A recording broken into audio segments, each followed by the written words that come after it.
Hi, and welcome back to Just Ask the Question. I am your host, Brian Karem. As always, it's very fun to bring different personalities to bear, talking to them about, well, things that they like to talk about and I like to talk about. So with me today is Louis Ziskin. Louis, 12 years in prison, largest MDA dealer on the planet when you were busted. Trafficker, have some fucking respect, bro. Well, I call it ecstasy. They call it MDMA. Yeah. But okay, trafficking. I like that. It's even. I wasn't on the corner. Oh, I wasn't a dealer. so what are...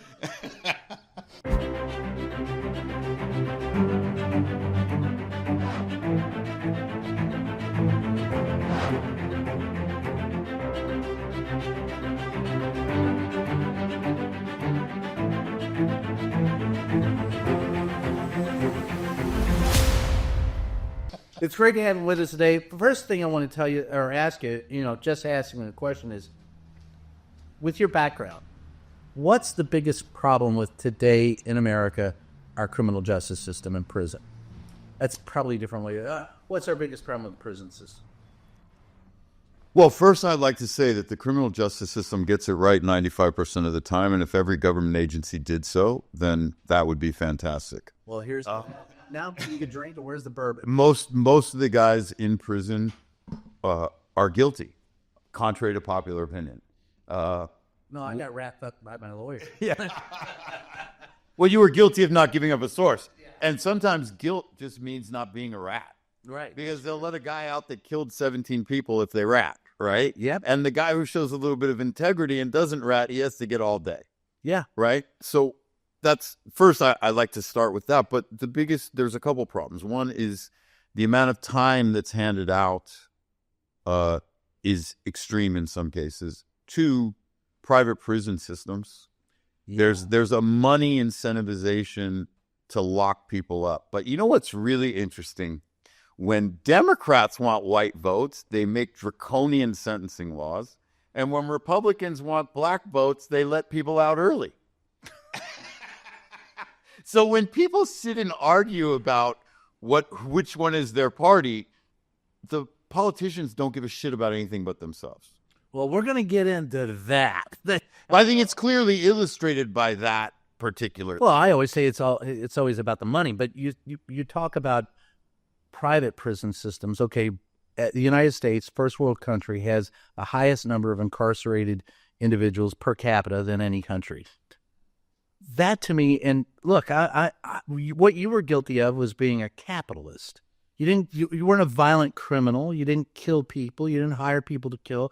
You sold. You trafficked in a drug that wasn't sanctioned by the government. If you'd been legally sanctioned to sell the drug, you'd be sitting on the cover of Forbes right now because you were a good businessman. So it's all that's to me is just bullshit. The whole part of that is bullshit. But the idea of making money off of imprisoning people is to me, and having been inside and using tomatoes and potatoes and cookies and oranges and cigarettes as currency, I understand the situation inside a prison. You forgot stamps. Well, you never got to prison. Yeah, that's right. It was just the county jail. Had I been in prison, I could have used a stamp. Yes. I could have graduated. But but that to me is fascinating and frightening. And you help kids to avoid recidivism. And so I admire and appreciate that. But isn't the problem that you touched on it, making money off of people's bad luck or criminal activities? Yes. I mean, that's not American, right? The whole idea of the penal system is that you do your time, you paid your price to society, and you come back and hopefully you can be a productive member of society going forward without going back to prison or going back to crime. With two things happen. One, when you introduce money into it, you introduce longer prison sentences. While some people absolutely should be taken off the street for a long time, the majority of people don't need as much time off the street as they get. And what happens is diminishing returns. The longer you're in those institutions, the more likely you're going to have a problem reintegrating when you come home. How do you deal with it? Well, for me, it was a little bit different, No, how do we deal with it systemically? What do you think should change in government to deal with that problem? Well, I think that police first are the touch point of the government with most citizens. Right. You get pulled over for a traffic ticket. You get, I get it. Most people don't come in touch with their senators or congressmen or even their state representatives, right? Or even their county councilman or their city. But they come in touch with the police, teachers, firemen. Well, if the police are not policing themselves and they have corruption at a certain level, Then you have corruption. Then the hypocrisy makes it very difficult to, if people who are claiming to provide law and order are not living by law and order, that's the first problem. I think that the hypocrisy there is absolutely the first problem that needs to be dealt with. And what I would do actually is I would triple the pay. I'd take a 200% federal bonus to pay cops 200% more to attract a better quality of cop in law enforcement officer. And in exchange for them accepting that, they would accept an independent oversight.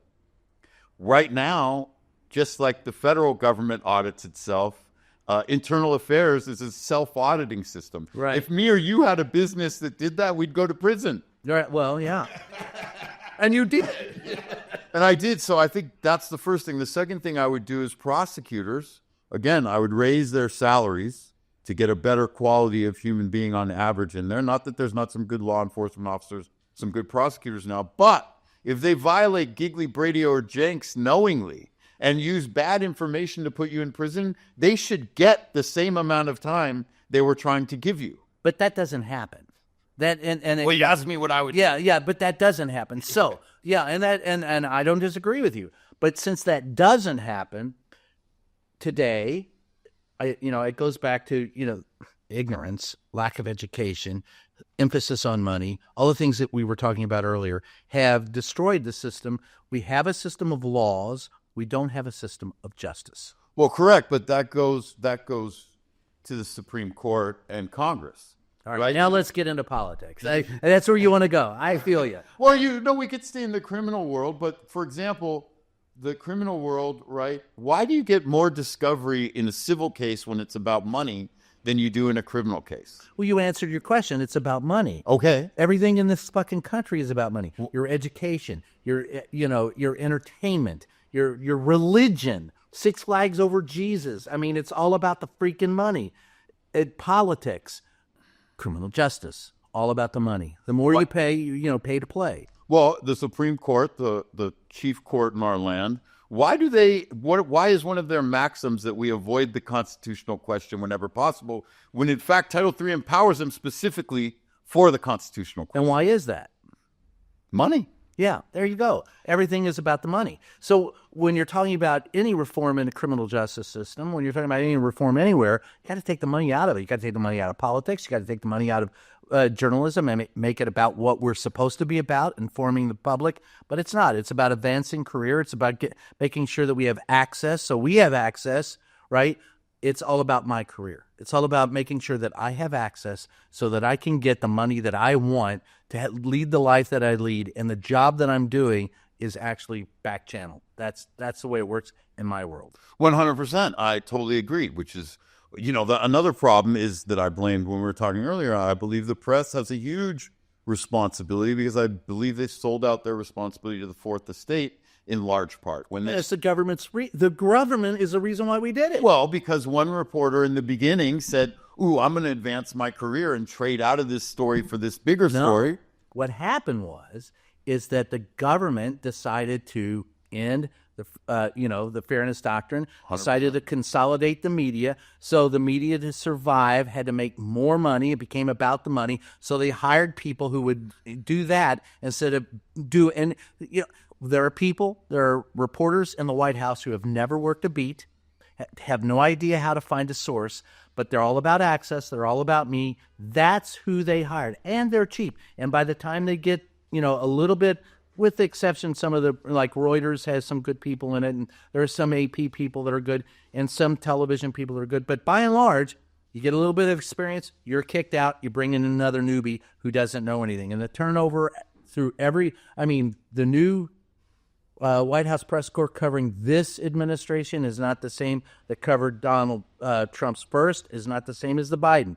They have a huge turnover. But there's a system still in place where the majority of reporters do not maintain their integrity in the sense that It's not overt, though. I mean, it's but about money. They sell out a story.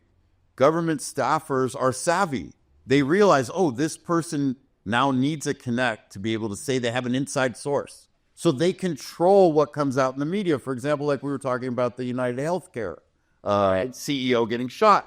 I say everybody's arguing over Fox or CNN, go to prison, oh, he's a hero, this or that. And I'm like, no, they're in it together. And people look at me and they go, you're Who's crazy. in it together? All of the media, Fox and CNN is in it together. And they say, what do you mean by that? And I say, well, they're controlling the narrative. The argument is over whether Luigi's a good guy or a bad guy. What they're not telling you is that insurance companies are not updating their core why systems is that? because of money. And why is that? It's because They sell commercials. No, it's what sells to the American public. Yes. The public is the But problem. you don't think the public wants to know that potentially 50% of every You may want to know. pay, I may want every to know. insurance premium, your car, your health, your house, you want to have a business. They're not talking about the fact that insurance companies say, hey, we want free market economics as a capitalist That country. doesn't sell. That doesn't sell. The problem is informational silos. The media delivers to you, I told you before, we're the cheap end of the entertainment business.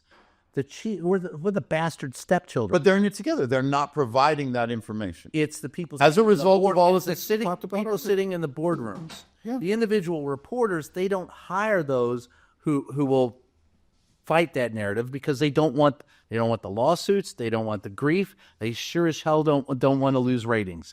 They want to keep you in an informational silo of your own choosing, so you hear information that responds and correlates to what you already believe. Right. But see, to me, we talk about the lack of education or baseline education, but the press has a responsibility in that too. I don't disagree. Now, when you tell people, hey, insurance companies operate in a capitalist society and want free market economics, but those same insurance companies use lobbyists to mandate their market through law, why should they enjoy free market economics any longer? Well, that's the nuance. They have you want a business, you got to have insurance. You realize you got to have insurance. You realize the sentence that you just said goes over the head of about 90%. Remember what I told you about George Carlin. Think of how stupid the average person is and realize half of them are stupider than that. It's got to be a binary choice. It's good, it's bad. If you can sell me on it's good, I'll buy it. I think it's even more nefarious because I think if most people knew that 50% of every premium check they write every month, that's something that every American will want to know about. Yes. Because that is really money in your pocket, right? But they're not going to get you that information because, again, money. They're all now the companies are in cahoots together, and they hire people that are unable or unwilling to bring about the nuance needed to understand the issue. Yeah, they just want someone there in the press room going, he's a hero, he's a villain, he's a hero, he's a villain, and we never go past it. Yeah, that's our problem. That's our problem. So, how did you become a Republican? I was wondering the same thing about you being a Democrat. But you don't know. I'm the guy who says they're both full of shit. I told you there's two parties. One has no heart. One has no. See, we agree. See look how easy it is for us to find common ground. We said Democrat and Republican. Let me have a drink. That's So that's the good. And into the. Like, you want on rocks? Yeah, let me get off. Let me get it quick because we're going there now. That right there. And this is the part of Just Ask the Question where we encourage our guests to get stinking rotten drunk and have some fun. He's bringing in the Don Julio, and I have, of course, my favorite Maker's Mark, brought to you by Maker's Mark, wherever fine bourbon is sold. See, you're a Democrat and you're buying American, and I'm a Republican and I'm buying Mexican.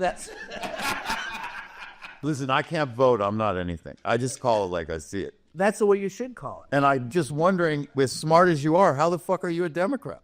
Well, I'm a reporter. I vote both parties. Here you go, my brother. Cheers, brother. There's the swimming with bow-legged women and tie between their legs. Hey!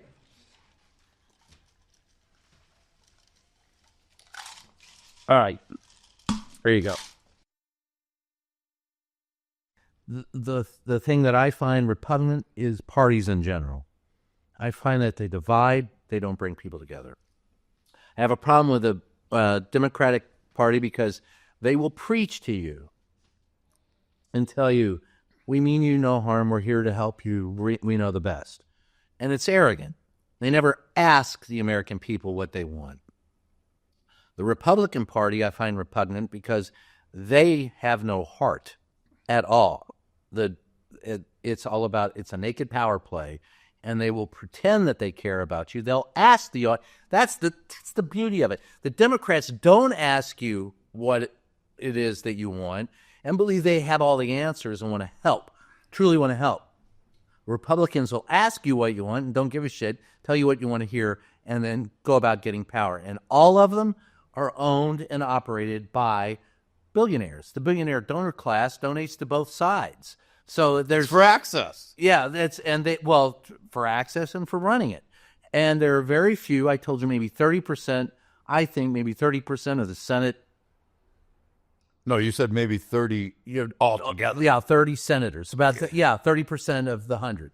So 30%. And how many in the House? There's 534, I think, and out of them, I think maybe 10 or 15%. Because by the way, the House, and that's the way the government was set up. Our founders set it up so that, that the gatekeepers and the guys of more intelligence, the 6-year senators had a little bit more, could actually delve into the issues a little bit more. And the populist part of it, the House, well, that's where you get your used car dealers and Marjorie Taylor Greene and lawyers. And all of them are, most of them are lawyers. And it was supposed to be a service. It wasn't supposed to be a career. Well, then it becomes a career. It creates a conflict of interest because now you're worried about election instead of doing the right thing. Well, yes, and that's and they are all after taking care of their own. So I would be too. Listen, I want to be clear. If I was president, I'd do the same fucking shit. Well, you're not. I'm human. Well, yeah, but I would try to do the right thing. Okay. But I would prefer the people that I knew that were my own, to have the positions. So the very tribalism that you have decried, you would adhere to. No, I recognize that there's tribalism. I don't decry it. I just, one of the things you learn in prison is the field is the field, right? Like, it is what it is. To use a cliche, you're not going to change it. You can cry about it, or you can survive, or you can thrive. How do you change it? You'd have to. I think we've been evolving over time, but to recognize we evolve over time. We've evolved. If you look at what was happening in the medieval ages and what's happening now, we evolve over time. But to act that we're still not rooted in tribalism, you go to a fucking football game and look at people with fucking makeup all over their face, screaming and yelling and chanting for a bunch of millionaires who don't even know who the fuck they are and could care less, except for that the stadium's full that it looks good on TV. Well, that is tribalism. Yes. And that's Democrats and Republicans. Are you expecting an argument out of me on that one? No. That's exactly. No, you're too smart. I was just serving that up. I'm serving it. All right, serve up some more tequila. Yeah, where's my tequila? Right. I got a fucking empty bottle. Got it in frame. Sponsored. And he's got me. All right. Wait, let me see how much. All right, we're about even. You have more ice. All right. This reminds me of my fucking family Thanksgiving. My family on my mom's side is very liberal. They're egging me on to talk politics. And I'm like, no, it's family. I don't want to talk politics. Oh, I love talking politics. No, me too. But, you got to talk politics with people. I give the example I said to my family. I said, okay, I'll do it this way. I'll start talking shit about Republicans, and then you guys start talking shit about Democrats. And I said, hey, the Republicans don't want abortion, but they don't want the financial or social responsibility of the extra children. That's hypocrisy. They're dumb fucks. This is why they lose elections, is they keep fucking with that. And if they didn't fuck with that, they'd probably landslide every election. Now, tell me something wrong with the Democrats. They can't do it. And this is what you mentioned earlier. The dogma is ingrained where they think they know so much better. Yeah. Right? The Republicans, I've never had this experience I've never seen this, where a Republican has said, you're a fucking Democrat, I can't be friends with you anymore. I've had that experience. And listen, when I talk to Republicans, they think I'm a Democrat. I don't give a fuck about gay marriage. I think whatever makes you happy, that's what makes this country great.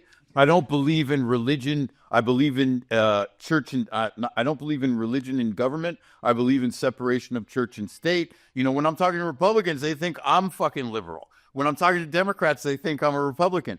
But I've never seen, but I've had it where Democrats have said to me, I can no longer be your friend because you believe these things. And that leads us to what I think the overriding biggest problem in America is.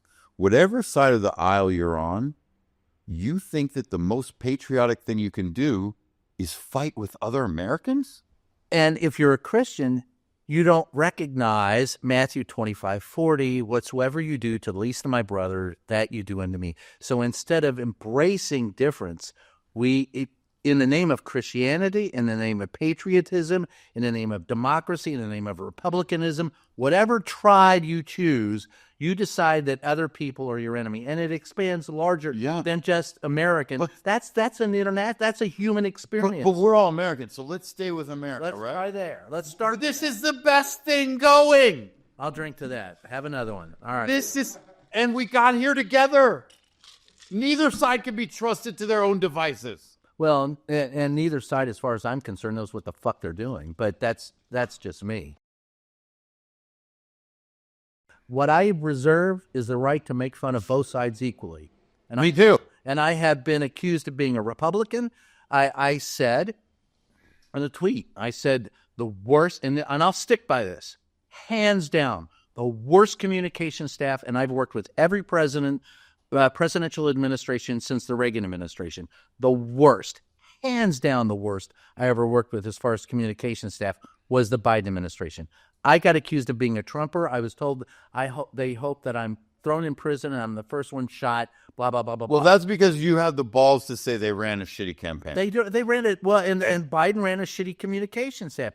And then I'll turn around and say Donald Trump is the biggest piece of shit I've ever worked with because Donald Trump never told me the truth.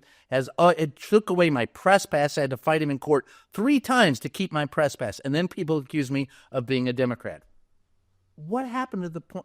I'm the guy in the middle calling balls and strikes. I think they're both. But the problem is that you're the fucking anomaly, bro. All of your brethren in journalism have sold out the Fourth Estate. Well, fuck them. I'm not there for them. Well, you're the anomaly. They always try to get rid of for the public. They always try to get rid of the anomaly so there's no argument. That's true. And that's on both sides. And you know what? Here's the thing. On both. Honest to God, Louis, I have friends and relatives that are solid Trumpers. I have friends and relatives who are solidly, AOC lovers. And I can still find a common ground with them. Okay, so I find Marjorie Taylor Greene and AOC to be exactly the same. Yes, I wouldn't want either one of them.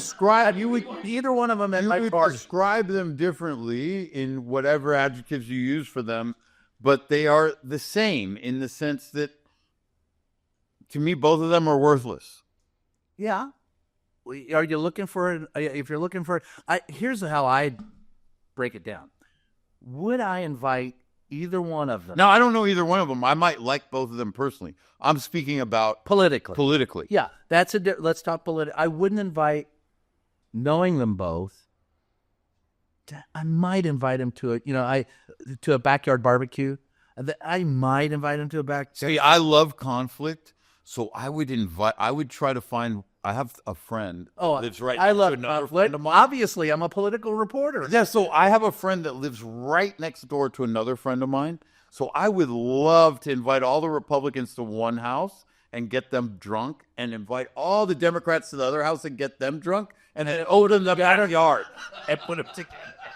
Oh, are you kidding? To me, I love conflict, so to me that would be entertaining.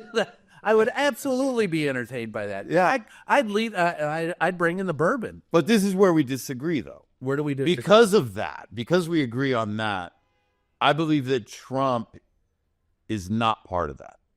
What do you mean? He's not a career politician. Of course he's a career politician. That's all he's done his whole life is politics. No. And entertainment, what's the difference? Entertainment? What did James Carville say about D.C.?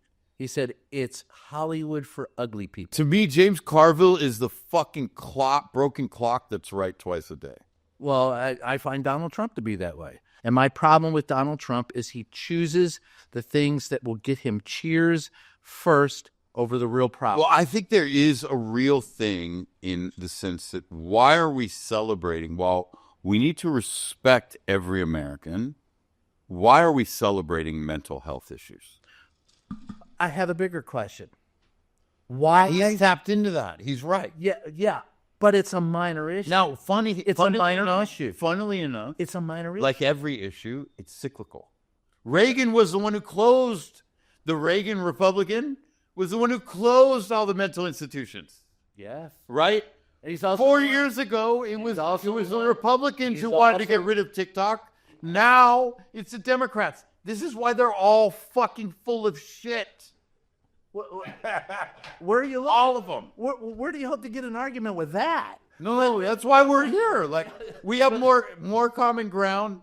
All Americans have more common ground. Yeah, we let but there's no party for us. Most Americans are financially conservative and socially liberal. They don't give a fuck who you're fucking. Yeah.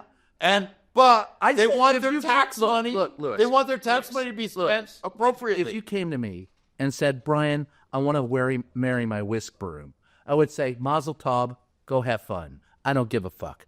But what are you doing with my tax money? At the end of the day, those people are not leaders. I don't want a father figure in the White House. I want a responsible employee. My tax money pays for their salary in Congress, city council, county council, state representative, federal representative. They all are paid by my tax dollars. That makes them my employee. I want them responsible to me. Okay, so this is why we disagree on Trump. Because I look at the world the same way I looked at prison. I look at There's a line there I'm just not going to use. No, I look at the world the same way I look at prison. In prison, you have limited resources, and you cannot leave freely. At the scale of countries, That's the world. At the scale of countries, it's the same thing. It's the world. There's limited resources. We might find more in the planet, but it's still So limited. how does that make you a fan? And you can't leave freely. Well, Trump recognizes that. Elon Musk recognizes that. No. They're gangsters. The rest of 70% of the world is authoritarian regimes. They're fucking gangsters.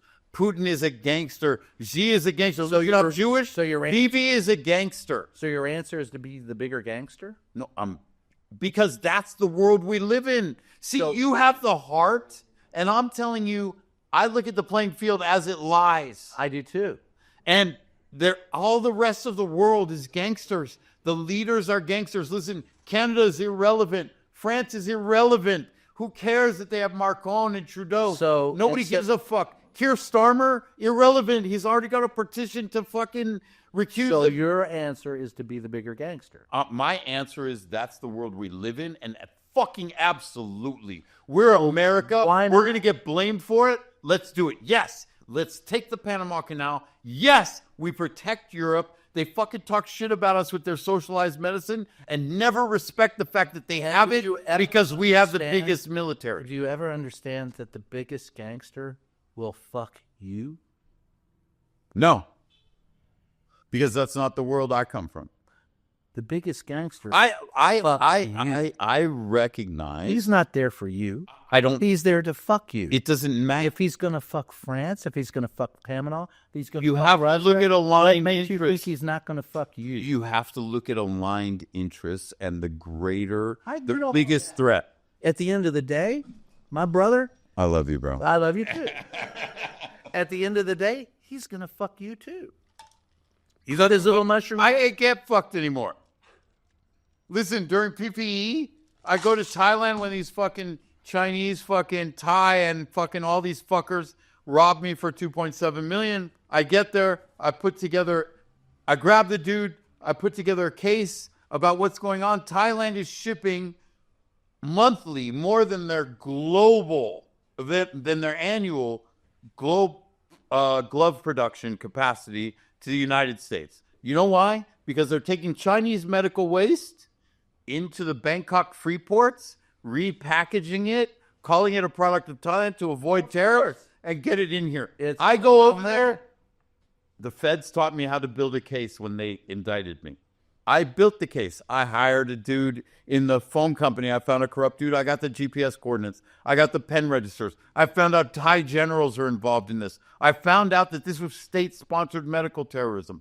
My friend King, who used to own all King currency exchanges in Europe back in the day, everybody used him. He wasn't just my guy. Okay.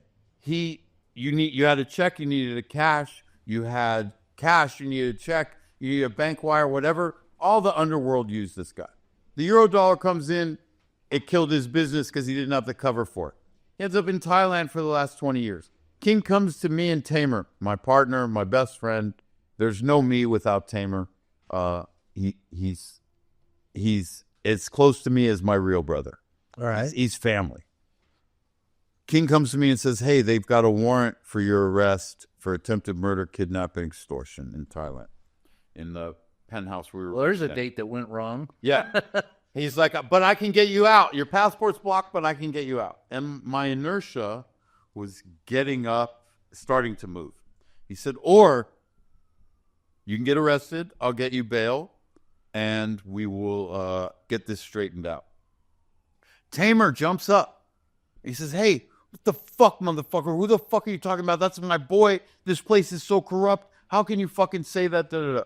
King says, pulls out old school wallet, old school, not phone, Right. wallet, pictures of his grandkids. Says, you guys didn't rat on me 25 years ago. I have you the same way you have me. The next 2 nights, me and Tamer get drunk. First night, it's I'm going to leave. Second night, it's They get drunk on. 1942. And their commercial break. We'll be right back. Well, no hangover from this shit. I know it's expensive, but There's no fucking hangover.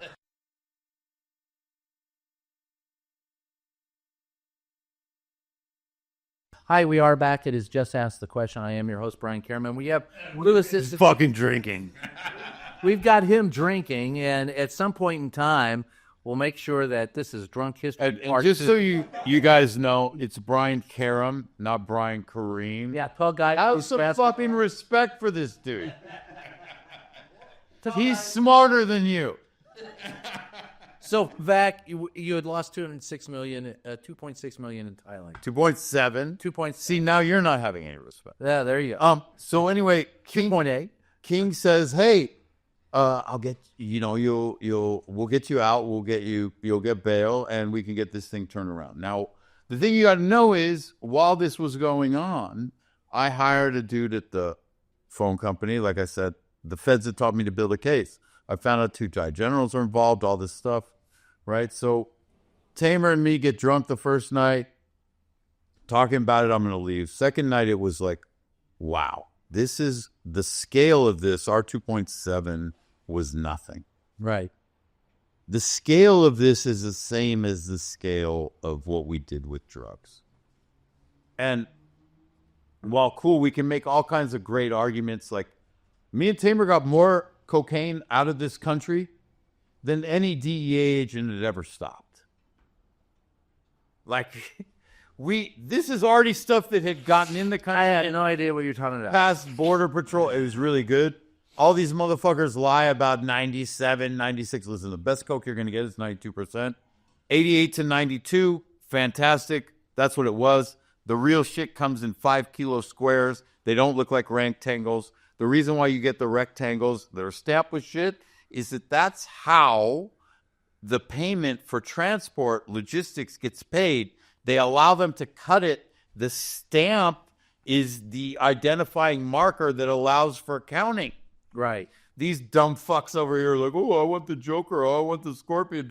Motherfucker, you're getting the cut shit. If you're getting the real shit, it comes in a square of 5 kilos. Right. That's the shit that's uncut. That's maybe 90%, 88%, 91%, And 92%. step on. Yeah. Right? So, Or minimally. anyway, the second night we realized the scale here is the same as, or maybe greater than the scale that we did. You know what? When I get arrested, I'm a United States citizen. The embassy's going to come. I'll hand them all this evidence, and they'll fly us out of here on a plane with no tail number. And Tamer, they don't have a warrant on you. You got to go home because I know if I'm in jail in Thailand, in Tamer's home, when you're in prison or jail, like when you were in jail, you knew that there was somebody outside doing everything they could to get you out. You didn't have to worry about getting to the phone except for family stuff. Right. You didn't have to worry about you knew that there was a professional doing everything possible from the legal side to get you out, right? Right. Well, that is a great comfort, as you know yourself. That's right? a damn good comfort. It makes it a lot easier than if you have to be worried about whether there's somebody really on your side. Okay, I got to ask you this. You've been in prison. I've been in jail. You know this. There was a point in time where a guy came up to me and he said, basically, I'm going to kick your ass, right?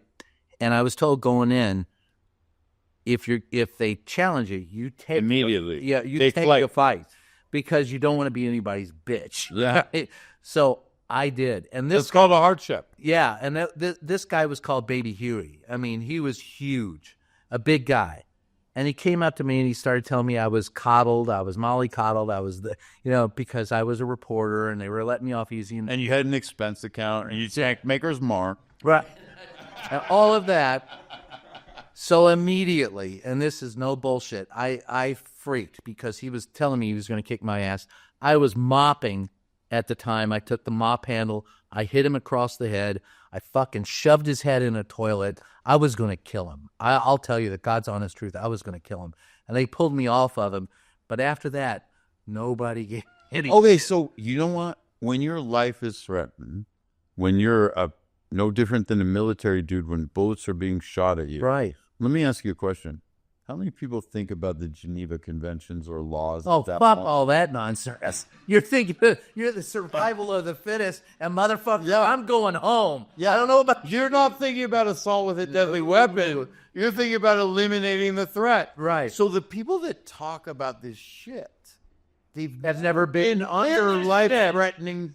And every military and every war has had the same thing, right? I've covered conflicts. I've been to conflict zones. I know exactly what you're talking about. Yeah. But at the was there a challenge for you in prison that you had to step up? Absolutely. Tell me about it. So when I first got there, 3 skinheads came to my cell, and okay, Hey, Jew boy. I was living in a Sereno cell, right? Right. And they came to my cell and they started to tell me how things were going to be and this and that. And first of all, they can't be in a Sereno cell without permission. The reason why I was in a Sereno cell is because Southern Mexico. The reason why I was in a Sereno cell is because the white cell they were going to put me in was a dope fiend. Also, I had many Mexican Southsider friends because they'd gotten into a riot at Terminal Island, and when I was in MDC, What prison are we talking about? This is at Lompoc, USB. Okay. This is before it was turned into a medium. The difference there is you have Mexican Mafia, Aryan Brotherhood, BGF, NCO. These legendary dudes are actually out. They're not in the chute. Right. The feds at that time were having them walk the line, right? So you hear all these crazy stories about penitentiaries, right? And you hear all these stuff. And what I realized when I got there, after I'd been there for a while, is most guys who've been there, first, let me make clear, I'm not a tough guy. I do have a big mouth. I've lost more fights than I've won. I made my way because people respected the fact that I kept it real. I didn't make my way. I didn't become an associate of the Aryan Brotherhood and the Mexican Mafia as a Jew because I was a tough guy. I made my way because I kept it real, right? And I offered it. Yeah, and I found a way to create value for them, right? So I don't want anybody to get a misinterpretation. No, but at some point in time, you do have to stand up for yourself. You have to stand up for yourself. And what ended up happening is these 2 Jewish bank robber dudes, the Bain boys, came afterwards, and they're like, they take me out to the yard. This is a crazy story. And in the pen, everybody, the blacks, the whites, the Mexicans are all out there, show of force, basically. They walk me right into the middle of skinheads, and they're like, hey, you motherfuckers doing this, that, the other thing. And I'm thinking, I'm literally thinking, I'm going to die right now. Every day that could happen. Yeah, any day it could happen. You know, listen, guys are carrying knives up their ass. Fuck. Right. Literally in their for real. Yeah, they'll hide them in their ass. And yeah, they wrap them in knives. That's not a metaphor. And you take cellophane, you put it over it, you heat seal it, and boom, that goes up your fucking ass. And if you're a white dude, and you know, listen, it's funny because you know when you have intramural sports, right? You have basketball, you have baseball, softball was the big thing at USB Lompoc, right? There's ounces of heroin bet on this shit. So let me tell you guys, there's no nice try, attaboy, you did a good job. Motherfucker, you got an error, you're getting stabbed. That'll make you a better player. That's the fucking, you know, and the turtles are out there, the Ninja Turtles. They come out in full, you know, the blacks and the Mexicans, or the whites and the blacks are playing. Like, man, it is fucking high security. Everybody's sitting there like, here, let me give you like this so they can get the knife quick, right? Like, it's so they can shit out the knife. The knife. It is, bro. And if something happens, fortunately for me, I got very lucky where there was no fucking crazy fucking super riot when I was there. A few things happened, but I happened to be in the unit. Oh, that's long. It's like 3 months. Yeah. What was the mark where we're at? Softball. Softball. The squat was good. Then Yeah. I can go after that, right? Squat is good. You know, it's awful nice talking about prison problems and then hearing the sirens. Oh, you want to hear a funnier thing? We just had the siren. Let me finish with squat and then pulling the knife out of your ass. So you door again. So you got to squat. Now, for me, fortunately, I got lucky where nothing really jumped off where I was on the yard at that time. Listen, I'm first to admit I got lucky, right? But hey, if some shit jumps off and you don't have your fucking piece with you, especially if you're white, because whites have to have steel. They're not allowed to play with these one-hitter quitters, toilet paper, right? This, that, because whites are usually a minority, so their viciousness is very high. You got to say where I possess. Say that fast 3 times. They're vicious. Vicious is very high. Vicious is very high. Vicious is very high. Yeah, there you go. Here. Amen. Here's the swimming with Bolo Boyne. I've been accused of being Gun shows bass fishing in NASCAR. Whop out. What are you talking about, boy? I grew up in the South. What do you mean my granddaddy married my sister right over there on that cow? Look at me. I turned out just fucking fine. I see you visited Kentucky. Yeah. I was in Louisiana. Louisiana. Yes, Oakdale, Louisiana. Gun shows, bass fishing, and fucking NASCAR, baby. You know how NASCAR started, right? No, tell me. A guy was driving down the street. Another guy. I hate when people know shit that I don't know. Guy was driving down the street. Another guy looked at him and said, "NASCAR." Yeah. Yeah. So where were we at? So okay. Actually, NASCAR started because of bootleg running. The guys that run through. That's how. Yeah. Reading about that. Yeah. And that was down south from my family's farm. But you got dragged out into the field. Yeah. Yeah. But so you're out there. You're playing baseball. Like it's you know. And will you remember this era? Listen, it's racial, right? Like, there's no attaboys there. There's none of that, right? Like, there's ounces of heroin, bet, fucking dude. There's no, like, everybody else is like good game, and this is maybe where my perspective comes different than yours, because I come from the place where there is no emotion. I come from the place where you put up your hands, you deserve whatever you get. You win. I see you're in my neighborhood. Yeah, same shit. Same way I look at, you know, people want to argue history of Israel-Palestine, or want to argue history of slavery, or want to argue history. That's a 2,000-year-old argument. But the argument is always about not history. It's actually the real argument is how far back in history you go. Yes. That is the argument. Which chapter do you want to refer to? Yeah. That is the one is bullshit. If you want to go back to the beginning, let's go back to the beginning. You realize, of course, they're all part of the same tribes of Israel. They're all part of the same. Well, if you go back, it's brother against brother. Even if you go back before that, Cain and Abel, the first brothers, one had to kill the other. Yeah. If you go biblically, but if you go anthropologically, There's been slavery. And tribes. For the 95% of the time that humans have existed. Well, I'd say since man crawled out of the caves. Yes. That's Because there was force. Now, all right. So here's my question: do you believe that humans, are inherently good-natured? I think in good times and humans are inherently good-natured. I think when they're challenged, the biological imperative of survival supersedes, and they were willing to do whatever is necessary. And I think that the 300,000 years of anthropological history shows us that. And even prisons, to use my common analogy, shows us that. 95% of the guys in prison want to do their time. These are violently inclined guys, right? But 5% of the violent minority is who runs even a prison. So when you tell me about society, if you ever got most Germans would rather not have a war, but it didn't matter. Right. Most Americans today would rather not have a war, it doesn't matter. Right? To me, the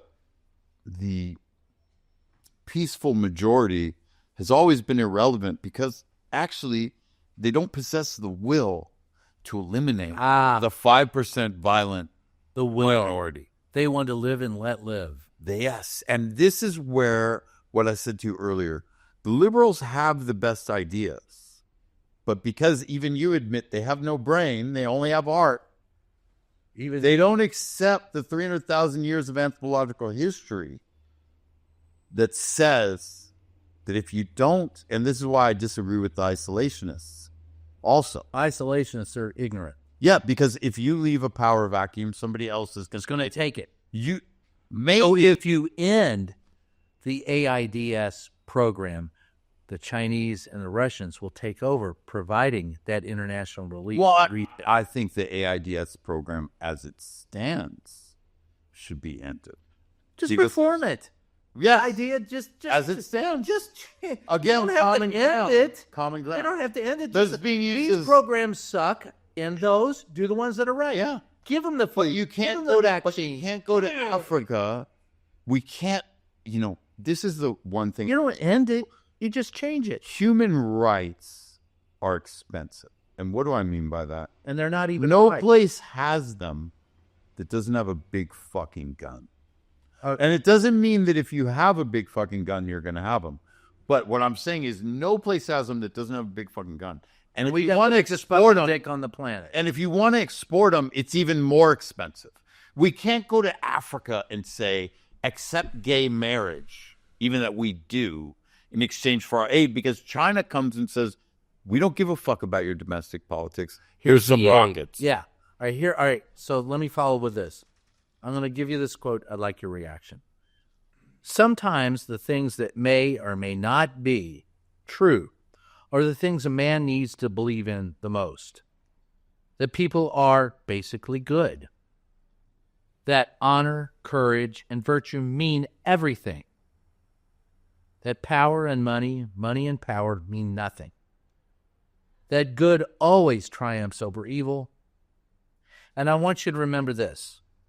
That love, true love, never dies. You remember that. It doesn't matter if it's true or not. You see, a man should believe in those things because those are the things that are worth believing in. I think it's a beautiful quote. But what we need to understand, especially in our day and age, is that there's no objective truth. For example, COVID.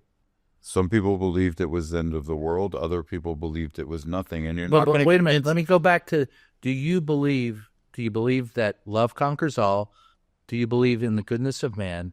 And do you believe that you should believe in those things? No, I believe that we evolve as humans, and we look at that as a place to evolve. But if we ever want to get there... But you believe in those things. What we have to accept, in order to get there, we have to accept what the state of our evolution is now, or we won't get to the next step. I agree with that. But regardless, do you believe in the goodness of man? And do you believe that we should believe in those things? Those are things we should aspire to. I believe that we should aspire to them, but I also believe we have to be pragmatic and understand that to protect them And you kill the need a big motherfuckers that fucking don't gun. believe. Yeah, all right. There you go. So fuck them if. Look, Well, listen, I think that one world, one humans is absolutely true. But I think we're It's two Mitchell. wars away from that. I hope not. I think that the UN is a great idea, Look, but it's been corrupted. There's a non-alliance block of 153 countries that go against us. 94 of those countries have not criminalized slavery. I agree with all of 70% of them. We're But two Louis- world wars away. But Louis, I hope we're not. That's my belief. I could be wrong. I'm not so- God. I'm not the Messiah. I So don't play any of the that. very simple reason that the next world war will be the last war. But you know what? So, this is something you learn in prison, right? You could talk history, and you can historical arguments are always not historical. They're about how far in history you're going to go to find your It's always point, about the winner. right? But there's also a realist thing. This is the world now as we exist. And this is the one disagreement with you that I have. I believe Trump recognizes that better than any of our other politicians. I think, And you even said it. He cares about himself because it's the moment. He's in the moment, and that is what's real. And in order to get to the next moment, to the next aspiration, to all the things we talked about earlier, there's no way to get there without dealing with the moment as it exists today. I agree with dealing with the moment. My deal with Trump is I believe he cannot progress past the moment.